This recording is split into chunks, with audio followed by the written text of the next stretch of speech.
તો નમસ્કાર મિત્રો, હવે આ પ્રકરણનો આપણે છેલ્લો ભાગ જોઈશું કે સ્ટડી આધારિત પ્રશ્નોનું સોલ્યુશન. તેમાં કુલ 2 દાખલા હોય છે. 2 દાખલાઓનું આપણે સોલ્યુશન જોઈશું. તો અહીંયા પહેલા નંબરનો દાખલો છે કે આ રમતમાં જમ્પી અને ગમ્પી ખજાનાની શોધ રમી રહ્યા છે. ગમ્પી ચોક્કસ સંખ્યાઓ પર ખજાના મૂકે છે અને જમ્પી આ સંખ્યાઓ પર પહોંચવા માટે અને ખજાનાને એકત્રિત કરવા માટેના કૂદકા નક્કી કરવાના છે. ઉદાહરણ તરીકે, જો ગમ્પી 24 પર ખજાનો મૂકે છે અને જમ્પી 4ના કૂદકા પસંદ કરે તો જમ્પીના કૂદકા 4, 8, 12, 16, 20 અને 24 વગેરે થાય છે. જો જમ્પી ખજાનાનો મૂકેલ કૂદકા સંખ્યા પર કૂદકા વડે પહોંચે છે તો તે ખજાનાને એકત્રિત કરી શકશે. હવે ગમ્પી 2 અલગ અલગ સંખ્યાઓ 18 અને 36 પર ખજાનો મૂકે છે. જમ્પીએ એક એવો કૂદકો પસંદ કરવો પડે કે જે તેને આ બંને સંખ્યા સુધી પહોંચાડે. જો જમ્પી એક જ કદના કૂદકા મારી આ બંને સંખ્યા પર ન પહોંચી શકે તો તે ખજાનાને એકત્રિત કરી શકશે નહીં. તો મિત્રો, અહીંયા 18 અને 36 પર ખજાનો મૂકેલો છે અને 18 અને 36 બંને સંખ્યા પર પહોંચવા માટે આપણે એવી એક સંખ્યાઓ શોધવી પડશે કે જે 18 અને 36 બંને પર એકસાથે પહોંચી શકે. તો પહેલા નંબરનો પ્રશ્ન છે કે શું 6ના કૂદકા જમ્પીને બંને ખજાનાને એકત્રિત કરવામાં મદદ કરશે?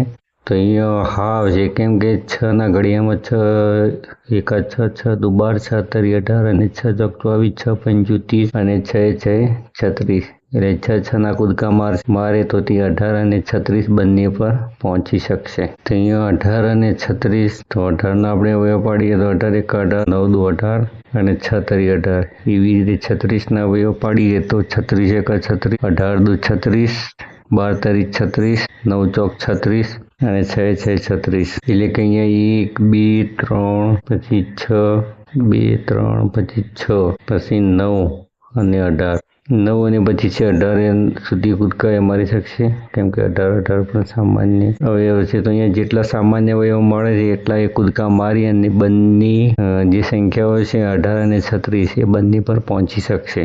હવે અહીંયા મિત્રો 6ના કૂદકાની વાત કરીએ તો હા આવશે, કેમ કે અહીંયા 6ના ઘડિયામાં 18 પણ આવે છે અને 36 પણ આવે છે, એટલે કે બંને સંખ્યા પર પહોંચી શકશે. 6 એકા 6, 6 દુ 12, 6 તરી 18, 6 ચોક 24, 6 પંચુ 30 અને 6 36.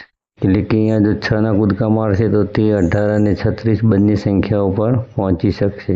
બીજા નંબર દાખલો છે કે બીજા કયા કદના કૂદકા તેને 18 અને 36 બંને સંખ્યા સુધી પહોંચવામાં મદદ કરશે, શા માટે અને સમજાવો. તો અહીંયા 1, 2, 3, 6, 9 અને 18. એટલે કે 1, 2, 3, 6, 9 અને 18. તો આ બધા કૂદકાઓ છે તેને 18 અને 36 સુધી પહોંચવામાં મદદ કરશે,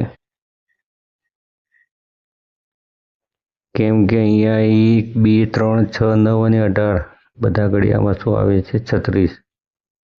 હવે ત્રીજો પ્રશ્ન છે કે બંને ખજાના એકત્રિત કરવા માટે નાનો કેટલો કૂદકો પસંદ કરવો પડે છે? તો 1. નાનો એક કૂદકો 1 છે. અને ચોથો પ્રશ્ન છે કે જો જમ્પી 18 અને 36 પરના બંને ખજાના એકત્રિત કરવા માટે ના કૂદકાઓની સંખ્યા ઘટાડવા માંગતો હોય તો તેને કેટલાનો કૂદકો પસંદ કરવો પડે? તો એ 18નો આવશે, સૌથી મોટામાં મોટો કૂદકો, કેમ કે 18 અને 18 દુ 36. એટલે કે અહીંયા સૌથી મોટો કૂદકો હશે 18નો અને સૌથી નાનો કૂદકો હશે 1નો. તો અહીંયા 2 કૂદકામાંથી પહેલા કૂદકે 18 અને બીજા કૂદકે 36 પર પહોંચી શકે. હવે આપણે બીજા નંબરનો પ્રશ્ન જોઈશું. 18 એકા 18 અને 18 દુ 36. કોષ્ટકને અવિભાજ્ય સંખ્યાઓથી એવી રીતે ભરો કે જેથી દરેક હારનો ગુણાકાર હારની જમણી બાજુની સંખ્યા હોય અને દરેક સ્તંભનો ગુણાકાર સ્તંભની નીચેની સંખ્યા હોય. તો મિત્રો, અહીંયા જે સંખ્યાઓ આપેલી છે 105, 20 અને 30, 28, 125 અને 18. આપણે તેના અવયવ પાડીશું અને સામાન્ય અવયવ કાઢીશું. તો અહીંયા આપણે અવયવ પાડીને જ રાખ્યા છે, અવિભાજ્ય અવયવ પાડીને રાખ્યા છે. 105 તો 3 × 5 × 7 અને 28ના અવયવો છે 2 × 2 × 7. એટલે કોમન અવયવ શું છે? 7 છે, એટલે અહીંયા 7 આવશે. 28 અને 105. એવી રીતે 20 અને 28માં કોમન આવશે 2. એવી રીતે 30 અને 28માં આપણે કોમન શોધીએ તો અહીંયા આવશે 2 આવશે. હવે આપણે 125 અને 105ની વાત કરીએ તો અહીંયા 5 અને અહીંયા પણ 5 છે, એટલે 5 આવશે. પછી 20 અને 125, તો 20 અને 125માં કોમન છે 5, એટલે અહીંયા 5 આવી શકે. એવી રીતે 30 અને 125માં પણ 5 આવશે કોમન. હવે એવી રીતે 105 અને 18 તો એમાં કોમન આવશે અહીંયા 3 પણ 3 છે એટલે 3 આવશે.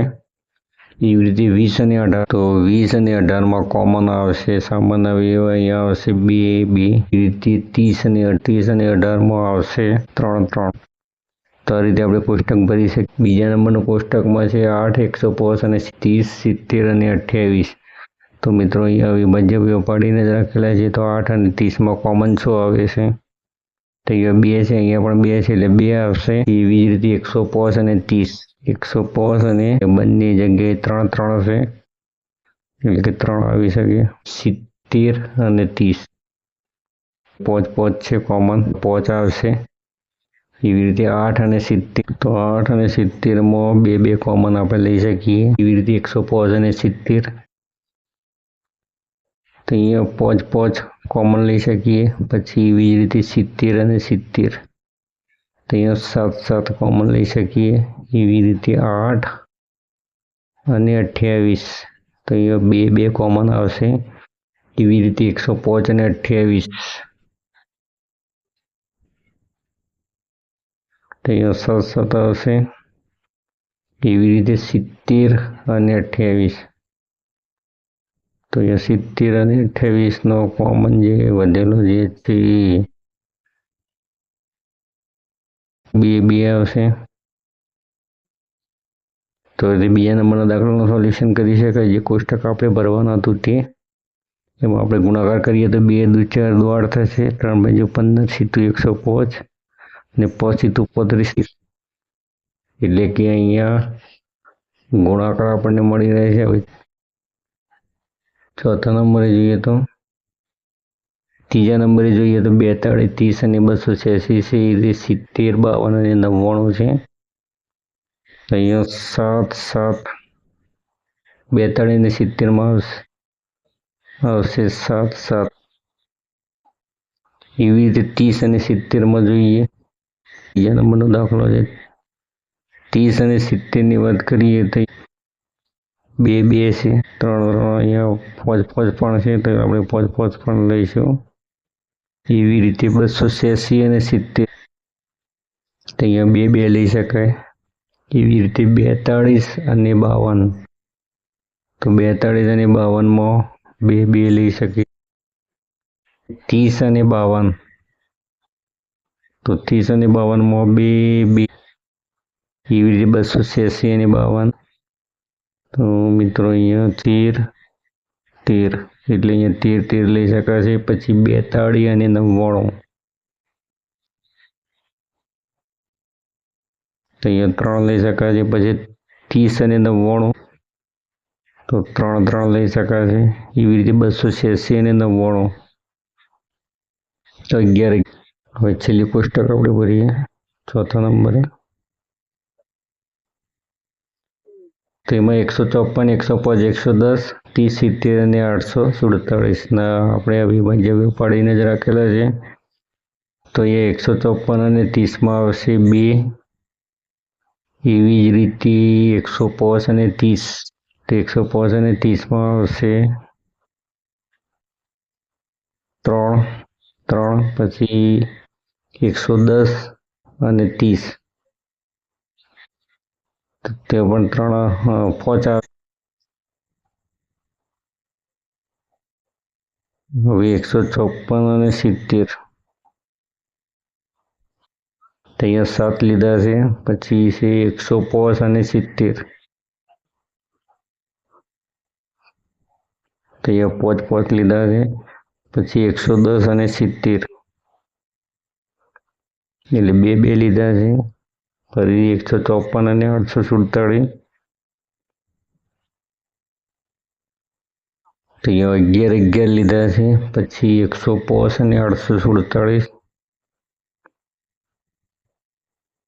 તો અહીંયા 7 7 લીધા છે. પછી 110 અને 847 એટલે કે અહીંયા 11 11 લીધેલા. તો આ સાથે જ અહીંયા આ ચેપ્ટર પૂરું થાય છે. તમને દરેક વિડીયો ગમે તો લાઈક કોમેન્ટ અને શેર કરજો. ચેનલને સબસ્ક્રાઈબ કરજો. Thank you so much. તો મિત્રો અહીંયા ગુણાકાર કરીને તમે જોઈ શકો છો 3 × 15 = 105. તો આ રીતે આડો ઊભો તમે ગુણાકાર કરી અને તમે જવાબ મેળવી શકો છો. તો આ માટે આપણે અવિભાજ્ય અવિભાજ્યકરણ કરવું જરૂરી હતું અને તેના જે સામાન્ય અવયવો છે તે બંને સંખ્યામાં આપણે મૂકીએ એટલે આપણને તાળો મળી જશે. તો આ સાથે આ ચેપ્ટર પૂરું થાય છે. Thank you so much.